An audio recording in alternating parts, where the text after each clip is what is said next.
Build your better breakfast at Subway with the tasty 250 combo, a 16-ounce cup of freshly brewed Seattle's best coffee, and any delicious egg muffin melt. And don't hit the snooze on this deal. Right now, come in before 11 a.m. for a $5 foot-long breakfast sub. Subway, eat fresh. The BS Report is a free-flowing conversation that occasionally touches on mature subjects. First of all, This is the BS Report with Bill Simmons. it might be cool, I don't know. And if it's not, I don't The care. BS Report with Bill Simmons. Bill Simmons works for ESPN. He's also named the sports guy, and he writes a comical sports column. He must be a popular dude. The BS Report. It's got a real dirty sound, like a rusty steak knife cutting through a well-aged steak. Now. Here's Bill Simmons. Welcome to the BS Report. Another gloomy day here in Southern California. And a gloomy day for our guest in the Subway Fresh Take Hotline, diehard Yankees fan and ESPN NBA analyst, Mark Jackson. Are you all right? You in mourning? What's going on? It is a tough time right now, but I look at it as an opportunity to once again make history. Being down 3-1 when it looks gloomy, it looks tough. Why not take control and starting tonight with our ace on the mound? So it will turn out to be okay. You were one inning away from getting swept, right? No, you're right. You're absolutely right. We've been thoroughly outplayed up until this point, but I do recall the same situation taking place when we were thoroughly outplaying the Boston Red Sox, and all of a sudden the momentum changed and they put together one of the greatest runs in the history of sport. Thank you for bringing that up. What a great memory that was. I knew that would make your day. The thing that would scare me if I was a Yankee fan is that Texas just seems – baseball's a weird sport. Sometimes the guys just can seem confident, and you can tell from the quotes, and everybody's pitching in, and there are these little code word quotes that you hear, and it seems like Texas is in that zone now. They actually think they can win.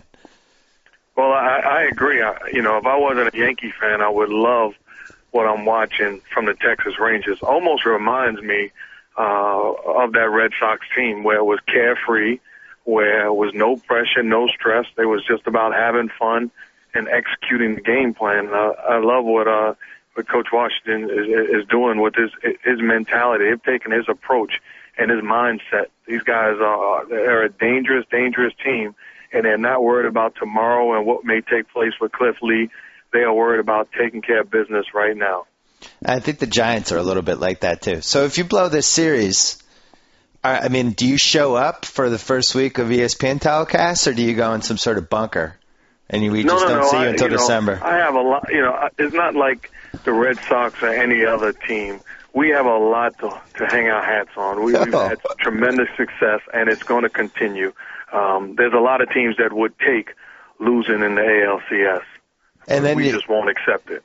And you'll spend like $180 million on Cliff Lee to make yourself feel better, I think. Oh, so that's what I'm talking about. You know the future of the empire.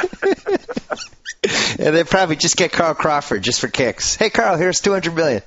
Come join us. Just for kicks. We won't give them $200 million, but we will take care of them. Can you ever? I hate going with the hyperbole thing heading into an NBA season, but can you? You played in the league for a long, long time. You've been in the media business now for a few years. Can you ever remember a season with more interest than this upcoming NBA season? No, and the reason why is because of the movement, and especially the movement of the best players, the great storylines.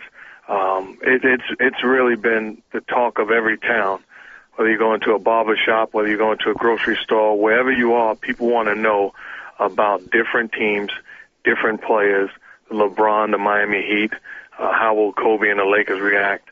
Across the board, it's going to be a fascinating year and a lot to talk about. And I don't recall it ever being like this, not just in my 17 years of playing, but my entire life, watching basketball and now covering. What's been the question that just people coming up to you, shooting the crap with you, as you said, in a store, a gas station, wherever? What's been the question you've been asked the most? Well, the big thing is about LeBron. Him going to Miami, how will it work? And do they automatically win a championship now. I don't care if you're a non-basketball fan. That's the one thing that people want to talk about. And I think it's great for basketball. And I'm a guy I've had no problem with LeBron choosing or deciding to go to Miami and play alongside of Dwayne Wade and Bosh. I have no problem with that at all. I think it's great for basketball, and I think it was a great business decision for him. Why do you think people from your generation, Jordan, a couple others, had such a problem with it? I think they lose sight of this is LeBron's decision. He made a calculated move to put himself in position to be able to make a decision whether to stay in Cleveland or go anywhere else. Give him a lot of credit. And I think ultimately people are forgetting that they didn't have to make this decision, because if you talk about Michael, he was playing with an all-time great in Scotty, an all-time great in Dennis Rodman, all-time great role players across the board. If you talk about, Larry, he was playing with, other Hall of Famers in Parrish, DJ, Kevin McHale, great role players in Danny Ainge and the rest of the supporting cast. You had Bill Walton, the Hall of Fame.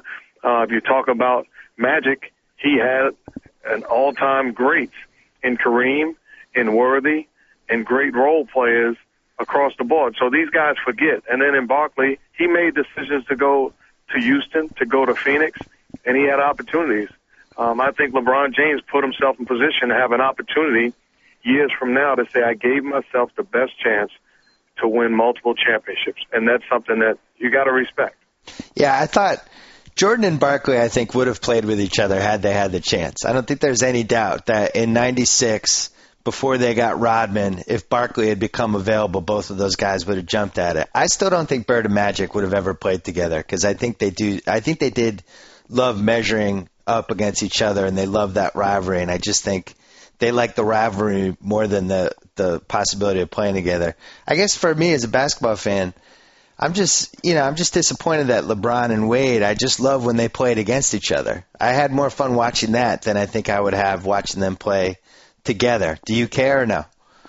No, I don't care. And just to get back to the Bird and Magic, both of those guys had all-time greats at the position. So if you're Magic and you have Worthy, I can live with not having Bird. Or if you're Bird and you have DJ, I can live with not having Magic. When you talk about LeBron and Wade battling against each other, those were great games. Those were great battles to watch. But I think ultimately the appeal of can they play together, which people would say and have questions, I think that makes it very, very interesting and fascinating to watch. And I certainly believe that they're not going to have a problem, because to the core of them, both of those guys are unselfish and they're different type players, where Wade is a natural-born scorer and he's an unselfish player, outstanding passer. LeBron is a lot like Magic, who can score 30 when he wants. So you think that we, by no fault of LeBron's, just because of the team he was on, you think that we as a basketball fan public may have miscast him a little bit, that he's more of an unselfish facilitator than a scorer, and had to be a scorer? I don't mean to cut you off, but I think we know who he is. I think he's taken hits because of his unselfishness down the stretch of ball games where he facilitated and made plays for other guys. There was question marks when that's really who he is. He's really Magic Johnson, but with the ability to score and score big. He's Magic Johnson in Karl Malone's body, I guess we could say. Which is frightening.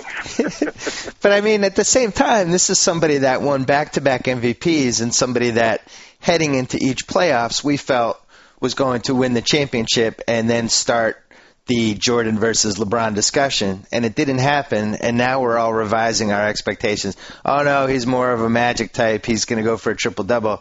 It's still a little bit disappointing, right? No, it's not disappointing because, to date, I have LeBron James as the second-best power forward to ever play this game. I mean, the second-best small forward to ever play this game behind Larry Bird, and ultimately he will pass him. And that's a heck of a statement.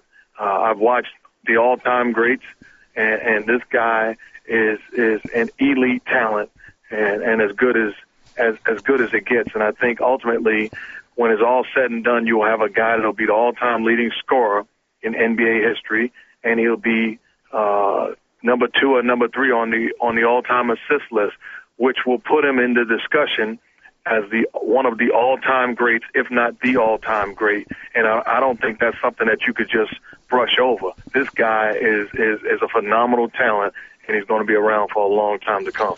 I wrote last week that I watched him in a couple exhibition games, and there's an edge to him this year that he did not have before. I thought before this summer on the court he was happy-go-lucky. He could get serious at times, but was somebody that just clearly enjoyed playing and never lost sight of the fact that he was there to entertain the fans and all that stuff.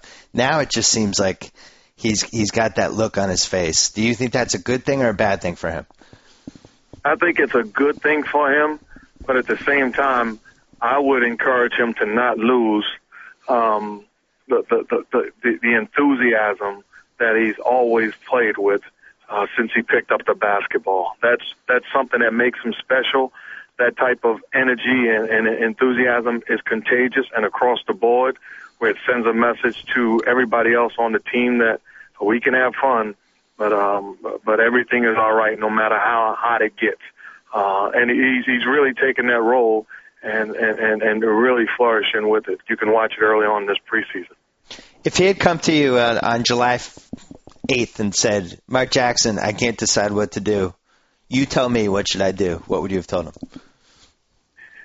If he would have come to me and tried to and asked me to help him decide what to do? Yeah, you were deciding. He said, I can't decide. You make the decision for me. What do I do? What would you have told him? Well, I can only say that if I was a kid in my, ending my 7th year and had an opportunity to move from Cleveland, Ohio to Miami, Florida, and to play with two very good friends of mine and to have a chance to put together a run, it would be a no-brainer to me. Really? I think, it'd be a no-brainer. It ran its course, and I understand he's from Cleveland, but it ran its course, and it was a great opportunity. I believe a once-in-a-lifetime opportunity where you can have 2 of the top 3 basketball players in the world playing on the same team, and then to add a Chris Bosh, who's a star player also, and to be with a class organization that's going to do the right things to put them in position to win. Not to say that Cleveland didn't, but it didn't work. I thought it was a great move for him, and I would have encouraged him to do just that. At the same time, you've played in New York City, and you know that when it's going well, that is the single best city for an NBA superstar to be in, not just because of how great the fans are, but because it's the biggest market, and it's a to the victor goes the spoils type thing. I mean, deep down, you had to have wondered what it would have been like to have that guy in New York City, right? Well, no question about it. As a fan of basketball, people, were waiting for the summer of 2010 for the LeBron watch and anticipating him in blue and orange. But at the same time, I just don't believe that they had enough around him. They would have won. They certainly would have been a playoff team, but they would not have been a championship caliber team just yet. Him going to Miami, they are a championship caliber team right now, and there's no waiting period. Now whether they win it or not is a totally different story, but they are certainly championship caliber right now. You went against Riley. I don't think you ever played for him, right? I did play for him for one which year in New York, I believe 90-91. Oh, that's right, and then he traded you the Clippers. Yes.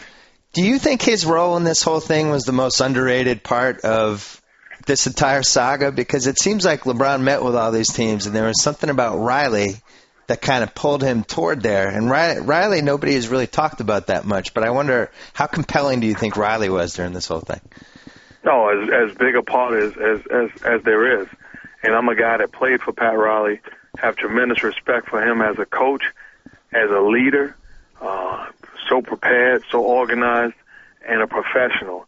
And I think when you talk about sitting across the room from Pat Riley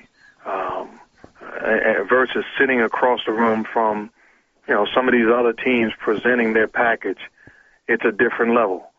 This guy makes you get excited. He makes you believe, and he's a phenomenal salesman. And you know that things are going to be done the right way, and he's not going to accept anything short of winning. So if Riley was running the Knicks right now, and let's say the Knicks ownership management was in Miami, do you think LeBron goes to the Knicks? I don't think that's fair because Donnie Walsh is an outstanding executive. I just think that Pat Riley had better chips to play. You know, if Donnie Walsh was sitting in Miami and he's sitting beside, Dwayne Wade and Chris Bosh, I think LeBron James goes to, the Miami Heat. Right. So I don't want to say it's only Pat Riley, but certainly who he is and how he conducts himself played a part in it. So you're saying Pat Riley with a ton of poker chips in front of him is going to be tough to beat? He's not going to be beat. Right. We can beat this Miami team, though, right? Somebody can put together either a 7-game series. It just seems they're small in the middle. I don't know if they have a lot of depth. Like I feel like this team would be better a year from now than right now. You don't think they're unbeatable, do you? No, they're not unbeatable, and I think that my partner Jeff Van Gundy has lost a little bit of his edge over the course of the summer, not being around me by saying that they won't lose back-to-back games and they'll win 74 plus.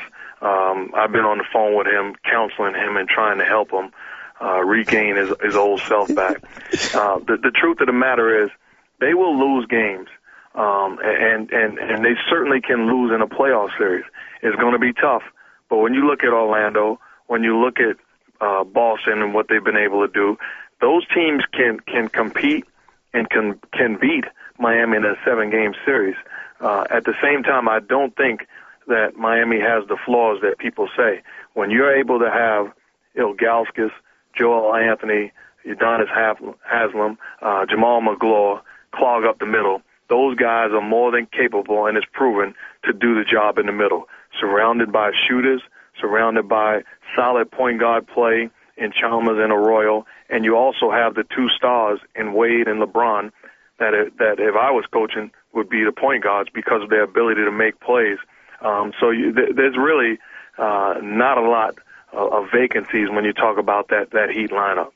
At the same time, if you look at just the NBA history, no team has ever won a title without guys 4 through 9 in the rotation coming through. And, I mean, I would argue this is the weakest 4 through 9 cast that any championship favorites had. Like you mentioned Ilgauskas, he barely played last year. Joel Anthony, I mean, he's never been in a big moment in his career. Mike Miller's played in, I think, like 10 playoff games total. Like, you really trust the supporting cast?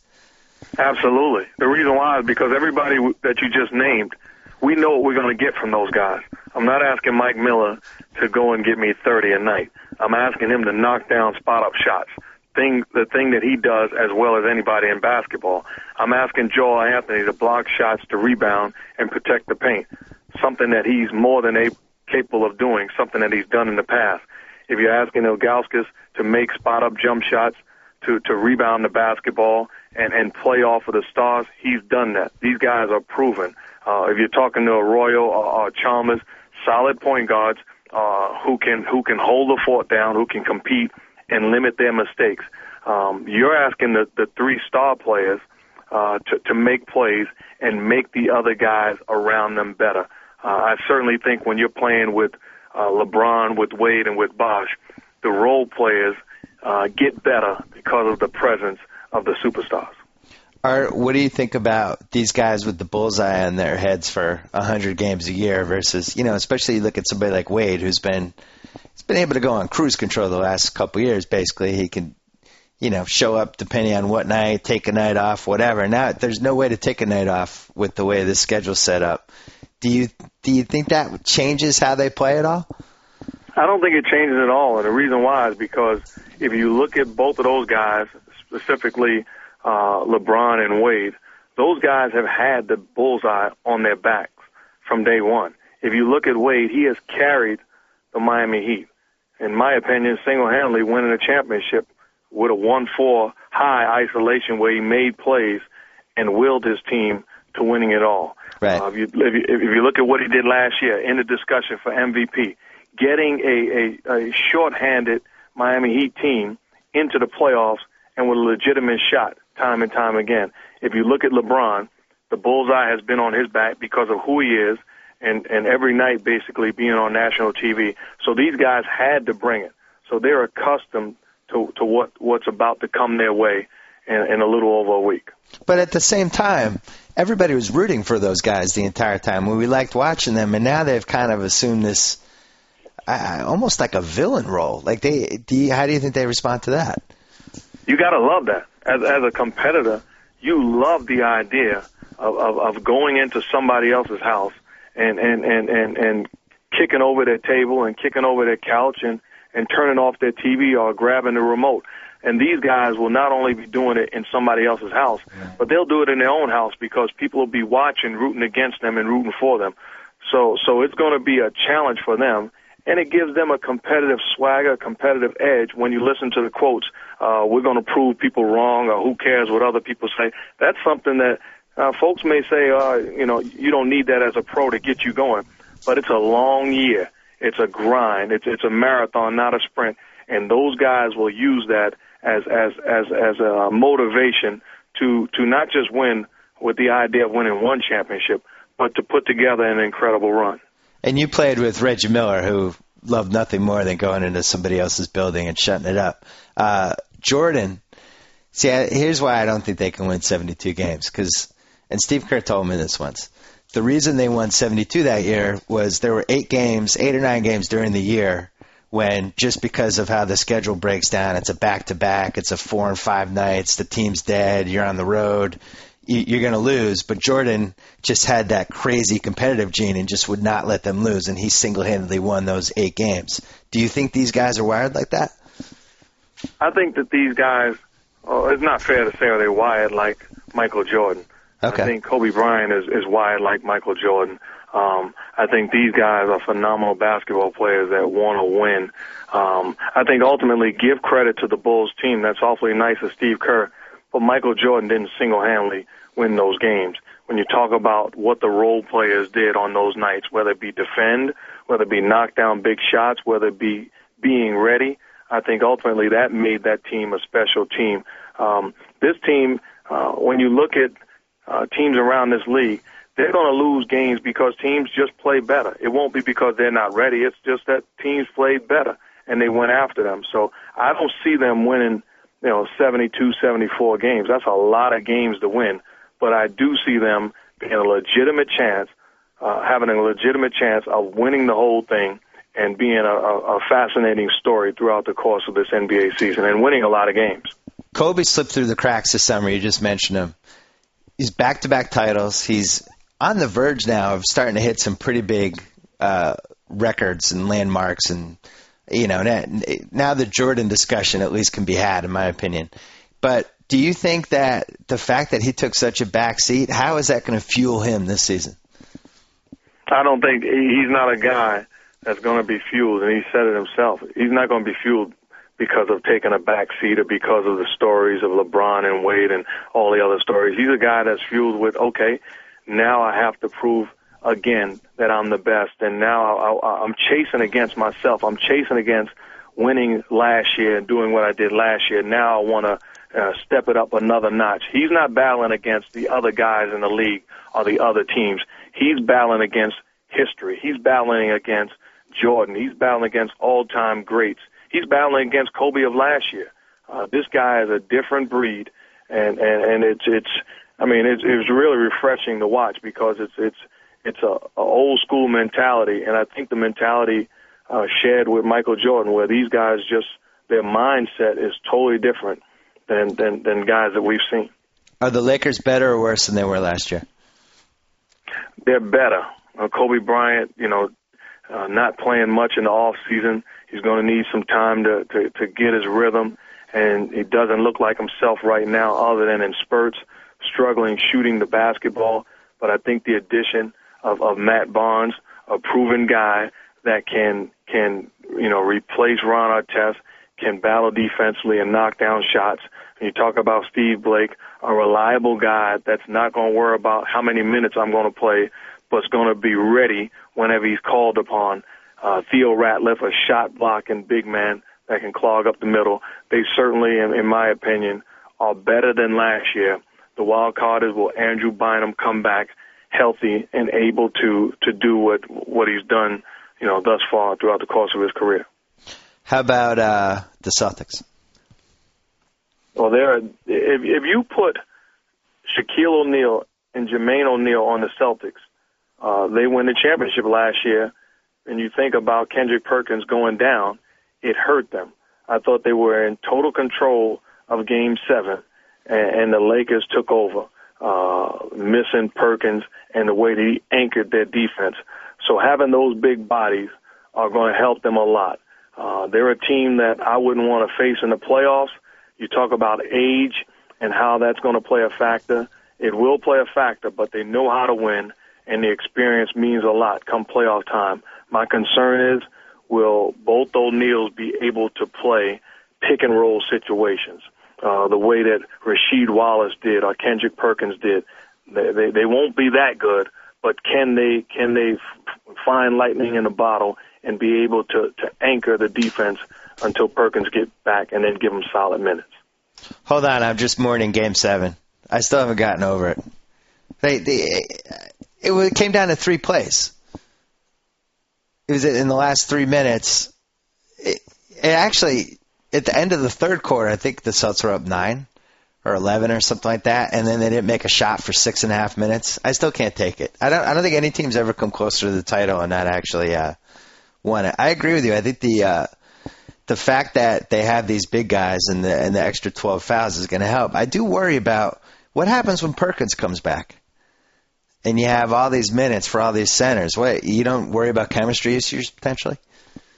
I think you do to a certain extent, but I think what the Celtics have, they have great leadership.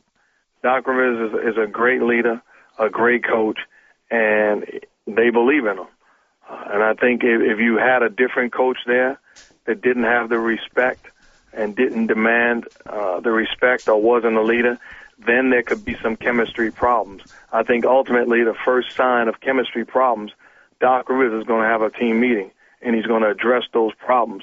And those guys who signed on to come to the Lakers, they understand, to the Celtics, they understand what they signed on for. It's not about me, it's about us. And the great leadership, not just from Doc, but the voices in that locker room, whether it be Kevin Garnett, Paul Pierce, Ray Allen, those guys are not going to accept anything other than what it's been. That's been a team effort and a team mindset. Is Orlando better or worse than last year? To me, they're better than last year because I think they're hungrier. They understand why they fell short. They understand that the mindset has got to be attacking on both ends of the floor. I think Dwight Howard's experience, from what I understand, spent time with Hakeem Olajuwon. I know. Only going to make him better on the block. I think Vince Carter, with a year under his belt playing there, makes him better. I think they feel like they have something to prove. They have a chip on their shoulder. And Jeff doesn't think they have a legitimate chance of winning at all. But I certainly put them right in the mix with the best in the business and having a real chance of winning. I don't think they have a chance either, just because the way it's going to shape up, they're going to have to play the Celtics in round 2, and I just don't, unless the Celtics are really banged up, I just think it's going to be a repeat of last year. But it does seem like Howard would be the one guy that I'm not sure how Miami would be able to handle if he really did learn something from Hakeem and turned into the low post guy we've always wanted him to be. Do you ever see that happening? Well, first of all, I'm glad that you already got the Celtics having to play Orlando, and so we don't even have to go through this long season. We could all get our checks, and then you can make out the playoff brackets, and that'd be outstanding. I have it. I'm done. Yeah, I've already made up my schedule. Very good. But, I think people nitpick with Dwight Howard, and certainly he's not a low-post dominant scorer in the sense of, Kevin McHale, Hakeem Olajuwon. He's a guy that's going to get to the rim and attack the offensive boards and score via pick and rolls. I think he certainly can be, he's already incredible, but just imagine how good he would be if he had a legitimate post move. Then he's unguardable. Because I think ultimately if you're Miami, if you're Boston, if you're any one of these other teams, you keep him away from the rim and you live with the results of his post moves. The way he's going to hurt you in the past has been attacking the rim and dunking the basketball in transition, in second shots, and in pick and roll. What you want to do is keep him away from the rim. So if he has something to counter that, a legitimate post move, then he's basically unguardable, and he makes them a team that I don't know how you beat them. You played with Vince in Toronto. People forget in 2000, this was the guy who was being discussed as, the next Jordan, somebody who's going to be one of the best players, at least one of the best shooting guards ever. What happened? I think he's had a great career, and he's been a great scorer throughout the course of his career thus far. I think it's a mindset. I think you have to want to be great every single night, every single year, and you accept nothing short of that. I think Vince Carter, he's so talented. Sometimes it's a game to him, as opposed to I want to destroy every single night. And hopefully he'll get back to that, because he certainly has the ability to carry a team, and not just in spurts. He can carry a team, throughout the course of the year, the whole year. You played in the 1998 Bulls-Pacers series, which I thought was one of the great wars of the last 20 years and never gets enough credit, and was really a really fun series to watch. And Game 7 was just a war. Could Vince Carter have survived in a game like that? Well, he could have, absolutely. I mean, I don't want to look at Vince Carter and say, no, I played with a guy. He's an incredible talent, and he's a guy that can score in bunches, and score in a variety of ways. So certainly. And I think when he's around the right people, his game gets elevated, and he elevates other people's games. So I certainly do believe that Vince Carter is more than capable of playing at any point, and not only playing, but being a star. See, I would argue that he's been on good teams, though. Like, he played with Jason Kidd. I mean, who's a better competitor than Jason Kidd? And he left Jason Kidd kind of wanted to get away from him a little bit. Well, I thought Jason Kidd, he wanted to get away from the Nets. Okay. I think it's unfair to say he wanted to get away from just Vince Carter. I think their mentality, they lost their hunger and thirst to win, and they were going through tough times. And I thought that was the problem.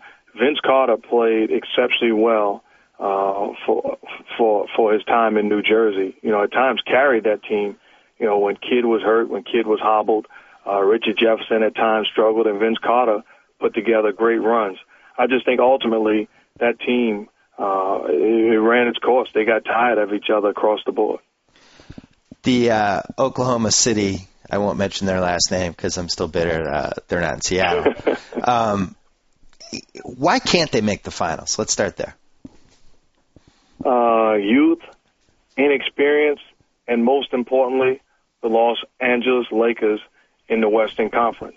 But that's a dangerous team with a superstar in Kevin Durant, elite point guard, and a star in Westbrook.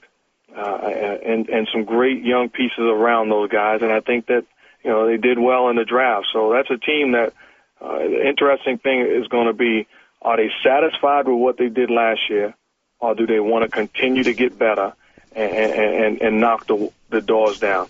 I think that's their mindset. We want to get better, and we want to get better now. You can't use the excuse of youth. No longer are we satisfied with the season ending and the crowd of 20,000 giving us a standing ovation because of our energy, our effort, and our passion. No, we want a standing ovation because we are the last ones wearing the ring. Nothing else should be acceptable. Durant has been getting some buzz as he is now the best player in the league following the World Championships, and this is going to be his year, and forget about LeBron and Wade, the best guys in Oklahoma City. I don't think he's there yet, obviously. I think people forget how great LeBron was the last 2 years. But how close do you think it is at this point? That's not close, and he's a great player. He's a great, great player. But I think that the three best players in the world are Kobe Bryant, LeBron James, and Dwayne Wade.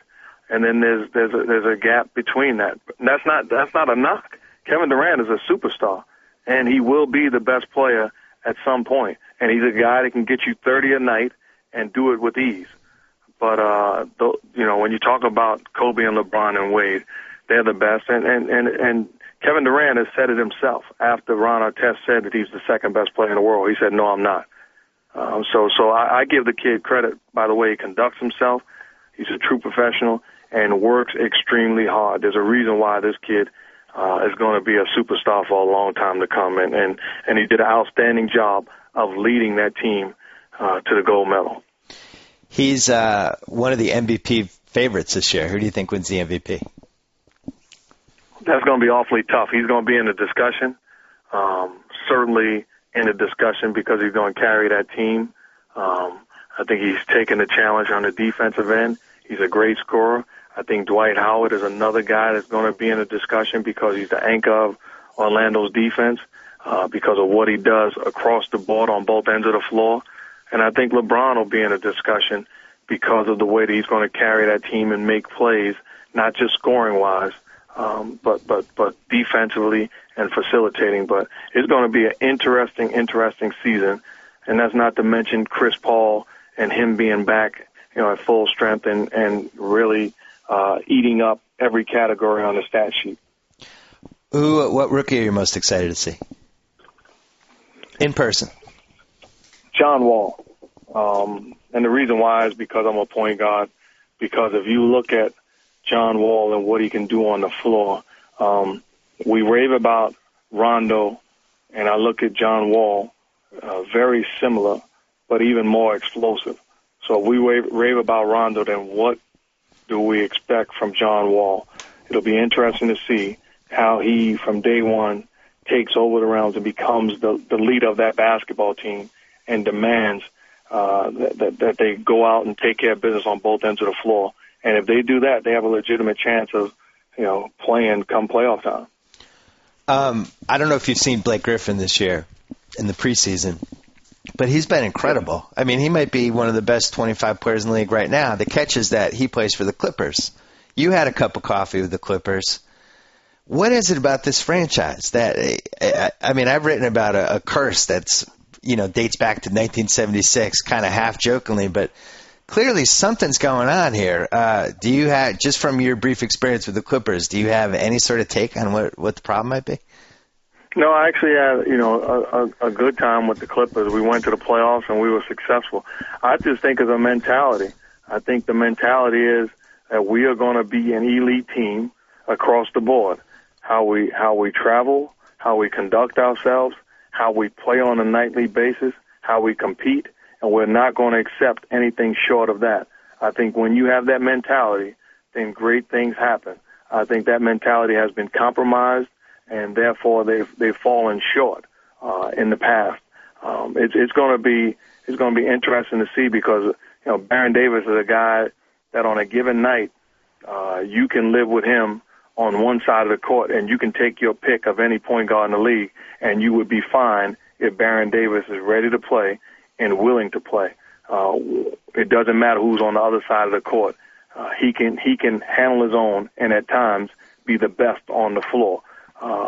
It's going to be important for him to have himself ready on a nightly basis and put this team in position to be more consistent. And I think if they don't, it's going to fall on Baron Davis and their leadership, whether it be front office or coach, because they got to find a way to get guys that's going to compete because certainly they have the talent to be in the playoffs and to be a dangerous team. I wrote about Baron Davis last week because, I have Clippers season tickets, so I've watched him up close the last couple of years. And I think he's somebody that just feeds off the crowd. So putting him on the Clippers is just terrible for him because, a lot of times it's half empty or people texting or whatever.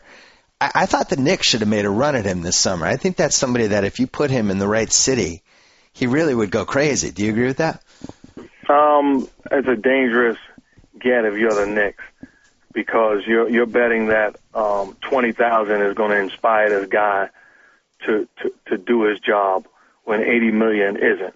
I think ultimately Baron Davis is a guy that that you have to have a guy in a suit and tie over there coaching him that's able to push the right button, that's going to get him fired up on a nightly basis.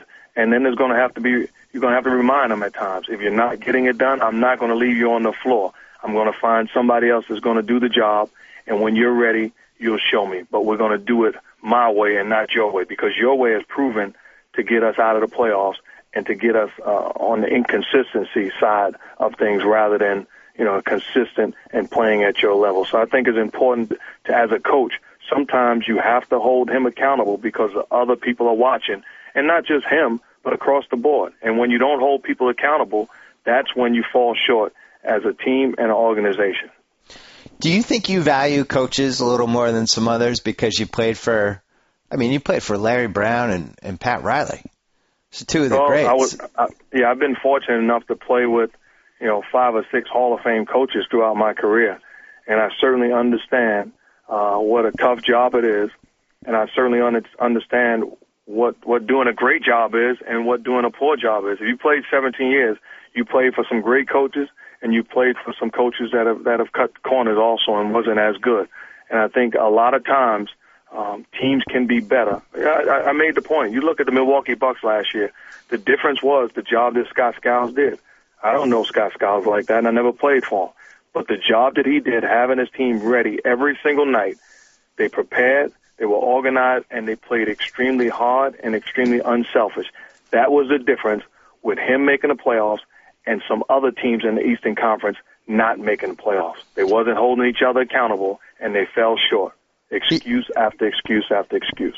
You also kind of secretly, quietly played for Jerry Sloan for one season. Yes, I did.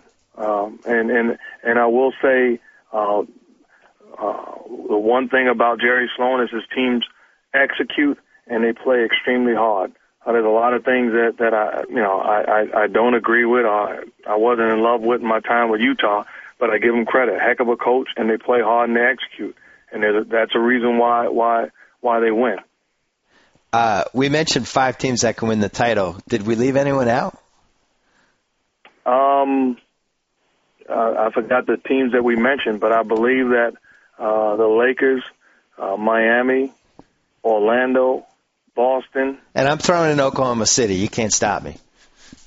No, you're not throwing it. I'm throwing them in. I don't care what you think. I'm throwing them in. Durant. You're not throwing it. I'm throwing them in. Okay, before Oklahoma, I will say that Utah is a team. I won't say they could win a championship, but they're better than Oklahoma City. Oh. I think Al Jefferson, his ability to score on the block. If you can get Okoro back, you got a 5 that can stretch the defense. Jefferson gives them some size that they so desperately needed against the Lakers. They couldn't beat the Lakers, with all due respect, with Carlos Boozer playing a power forward. As good as he is, just the size, really, the lack of size hurt them in the playoffs. I wrote last week that we were about 4 weeks away from NBA GMs anonymously complaining to beat writers about that Al Jefferson trade. I thought it was a hijacking, and as you point out, I mean, how many guys have to be double teamed in the low post in the NBA right now? 4? 8? Right. Here's a guy that can wake up and get you, 20, 25. He can flat out score. And scouting reports, you go through the shoot around, you pay attention to detail, you say how you're going to defend him, and he continues to find a way to beat you because he's a flat out scorer on the block. And for them to get a guy like that, really for nothing. For nothing. Yeah, for nothing. It's a great move in the off season. That here's a guy that very well could be an all-star game come February. And also, he's never ever played with a point guard like Darren Williams. He's never been on a winning team. He's never played for a good coach. He's never had good teammates. I just think, who knows? We might be overrating it, but at the very least, I'd be shocked if he didn't score 20 points a game.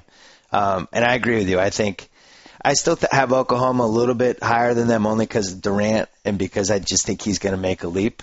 But I think Utah's the clear number 5 or number 6 team. And then after that, I can't really come up with anybody else. I mean, we don't think Dallas is a serious contender anymore, right? I forgot about Dallas. Dallas is a team, I don't see them winning a championship, but they very well could be the second best team in the West. I think Rick Carlisle does a very good job. He's a great coach, and they have excellent leadership and a superstar in Dirk Nowitzki. And I think underrated move for them is Tyson Chandler. And I love Tyson Chandler. When you talk about what the center position is today, Tyson Chandler is an outstanding get. High energy, shot blocker, rebounder, and finisher at the rim. And really, I watched him work out over the course of the summer. A better shooter than people would be led to believe. But I think he's a guy that's going to be playing a lot of minutes for the Mavericks. I've always liked him. He just can't stay on the court. So I wonder, maybe Cuban will have some sort of medical staff revelation about him that will keep him on the court. But it just seems like that's been the problem for him. I've always liked him when he played. So I like him a lot. And watching him work out in the summer, because my son worked out with him and with Kevin Love throughout the course of the summer. And the thing I loved is wasn't cutting any corners. Didn't have to showed up every single day, and really left the floor drenched in sweat. And that's what you love to see from young guys that already are secure as far as their deals are concerned. They've made money. They've played. What reason do they have to be in the gym other than I want to be great? Are you talking about those secret L.A. games that went on all summer with Pierce and Kevin Love and all those guys? Is that the same thing? I guess they're no longer secrets, right? Yeah, I mean, I heard about it. It seemed like half the league was over there playing against each other, and it feels like this should have been televised. We have like 8 ESPN channels. We couldn't have shown these scrimmages. I would have wanted to watch these. Yeah, you're talking about great run and great talent in the gym. And really, if you want to get better, no better place than to play against guys that are in the league and still have something to prove. Just great to be part of it. You don't play in those, do you? Yes, I do. Actually, just to stay in shape, they respect the old guy and let me make my calls. Don't pressure me full court. So I have a good time with it. I would say we're similar in this respect, being the old guy. If you can pass and you don't take too many shots and people will enjoy playing with you, you can keep going till you're like 65, right? Yeah, those guys love playing with me. Of course they do. I find them, and the good thing is, I have not lost a step. I'm still as quick as I've ever been because I never was quick. It's funny when you're, and I'm going to tell my son this when he starts playing. If you're unselfish and you're looking for guys all the time, everybody's going to want to play with you. It's I'm the first outcome. Pick. Yeah. All of these guys want to score. I'm the first pick. I got Mark. There's a million guys who want to score. Yeah, there's a million guys who want to score. There's never the guy on the court who says, I don't care if I score. I'm going to set you guys up. Everybody wants to play with that guy. All right, Mark Jackson. I'm over here just in case you need me. I'm spotted up over here just in case you need me. So if there was a Legends League, you could still hang maybe. Hang? A Legends League? I'll put on a clinic. Who would be the point guard competition? I might get a 10 out of the Legends League. Who would be the point guard competition for you in the Legends League? John Stockton? I bet he could still go. He's in good shape. I would imagine that he would still be able to play. So guys like Stockton, Gary Payton, I think we would be the top of the notch. I think Magic Magic would still be the point guard because of that size and vision. So I think we would probably be the class at the point guard position. I think Gary Payton would get kicked out of the league. He'd definitely get a bunch of tees with these new rules. Well, you'd be, especially if you were calling your own fouls, it would be all over. It would lead to some sort of international incident. It would be interesting to see Magic out there, because Magic's another guy because of the passing who could play if he was 500 pounds. He could still go out there. And you never pressure him because he's Magic. Just out of respect, I'm not going to pressure you because you're Magic, the best point guard that has ever played this game. And you think about, he could certainly still see the floor today. Does it bug you that passing just isn't important anymore to these people? I think it is. I think it is. I just think that people underestimate it or take it for granted, but it is important. When you look at, in my opinion, you could rave about LeBron James all you want. At the end of the day, this guy is as good a passer as we've seen from the small forward position. I put him right there with Larry Bird, and he's definitely one of the greatest passers ever played this game. At what he does, scoring 30 a night, still getting 7-8 assists, this guy has tremendous vision on the floor. Yeah, see, this is the tragedy of the Ricky Rubio, the fact that he never came over. And whether he can shoot or not, I think is irrelevant. This guy sees the court and passes at the level that, you were at, Bird, Magic, all those guys, and I think LeBron has it in him. I think he would have I think he would have kind of become a YouTube cult phenomenon just with the passing. We don't really have. I mean, would you say there's 4 guys in the league right now who have that gene? Hold on, I'm going to correct you right now. I'm going to take myself out of it so I don't sound, well, I mean, you know what I mean, though. No, I know. Do not put Ricky Rubio and Magic Johnson and those guys in the same conversation. I'm talking about the gene. I'm talking about the passing gene. No, that gene, no. Please don't do that. Please don't do that. I'm going to put you in timeout on punishment if you ever do that again. I'm not allowed to say he has the DNA? No. That he hasn't even been in the lab to determine what gene he has. I'll say LeBron certainly has that. I think Steve Nash certainly has it. Yeah, Jason Nash. Kidd. You look at Chris Paul. So it is relevant, and guys do have it. When you look at passing, there are still elite passes in the game today. So it must, deep down, it drives you a little crazy when people claim that, like, Tariq Evans is a point guard. It's an insult to the point guard position. No, he's a very good point guard. When you look at his numbers, averaging 25 and 5 as a point guard as a rookie, well accomplished. I just think it's different ways of playing the point guard position. He's certainly not your traditional guy that's going to, run a team and be an extension of the coach on the floor. That takes time, but he certainly is, a very good point guard who had an outstanding rookie year that's only going to get better. All right, that was the politically correct answer. There are point guards. There are point guards, and then there are people who play point guard because they're the best option for the team at the time. I would say he's in the latter camp. I think we all know who the real, like, you watch Nash or you watch Jason Kidd, you're like, all right, that is a point guard. That you would show tapes of those guys as you were explaining to your 10-year-old son, here's how you play point guard. You would not show Tariq Evans tapes. No, you're 100% right. But in the same respect, let's not forget back in the days, because I would not show him in trying to define a traditional point guard. I would not show him clips of Walt Frazier neither. True. As great as he was really, along those same lines. Had players around him that moved the ball pretty, motion offense, and guys were unselfish, so it wasn't a traditional point guard running that team. Tariq Evans is a guy that is only going to get better. That was a strange era. Political on you, Bill. I know, it was a nice job. That was a strange era, the Frazier era, because it was right before all the short, speedy guys who, Tiny was the only one from that era who was like a pure point guard. And then all of a sudden it exploded, and you had like the John Lucas, the Kevin Porter, the guys you grew up, I'm sure. Who did you idolize out of that group? Well, I was an Earl Monroe guy prior to that group and going into that group. So my whole time as a kid, I wore number 15, and I was, Earl of Pearl, and loved him. That's pretty much how I, had my back to the basket or bringing it up the floor, because I emulated him every day in the playgrounds. And then when he left, I was doing Magic Johnson with my back to the basket and all of those things. So those guys are the reason that I played the way that I played in my career. That's interesting. I never knew the Earl Monroe thing, because you had that one herky-jerky move that was exactly like his little herky-jerky move. I'm sure you stole that. You stole that from him. Loved him. All time great. Kenny Anderson, biggest disappointment of somebody who had the point guard DNA who didn't totally deliver?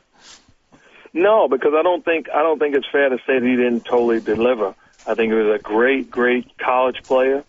He had a very successful NBA career, played on some bad New Jersey Nets teams, and then they, when they finally got to the point where they would be very good, I think the tragedy of losing, Drazen Petrovic in a car accident hurt that team. But I think Kenny Anderson had a very good run, made a lot of money, and put together, some very good years.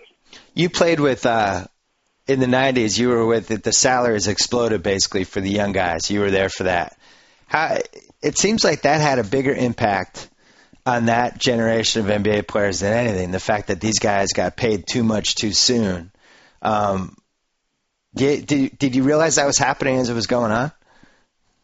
You look and you say, okay, well, if a guy makes X amount of money, like we talked about with some of these guys, what is it in you that says, okay, I want to continue to be great? If I'm secure with a 10-year deal worth, $100 million, the only thing that motivates me to get up and to go in the summertime and run and play ball and lift weights is that I want to be the best. If I don't have that DNA or that gene, then I'm going to shut it down and continue to get checks. That's the dangerous part, and the disappointing part is I don't care what business you have, you're going to have people that's going to no longer perform up to their level because of the security. And the key is recognizing guys that want to be great in spite of what the checkbook says or the bank account says. Find those guys, and you will find true success. I think you just described what happened to Jeff Van Gundy these last couple of years, because, leading to his 74-win prediction for Miami. Once he got the big paychecks, he stopped doing his homework, and then that leads to the tragedy of him saying Miami's going to win 74 games. I agree with you. It's sad. You got to spend a lot of time with him on these road trips. Yes, I have to get paid more when you think about breakfast with Van Gundy, lunch with Van Gundy, dinner with him. So before everybody else hears it during the game, I've heard it 3, 4, 5 times, and I've tried to convince him not to say it on national TV, and I could see it coming as soon as the game starts. It's just a question of when he's going to say it, and I'm like, here we go. So I keep a seatbelt fastened by me. Do you want to coach or no? Because you have a pretty good life now. You get to live in Los Angeles. You get to hang out with a great 3-man booth, you, Breen, and Van Gundy. You get to go to these games. I would imagine the pressure of coaching would not be as relaxing.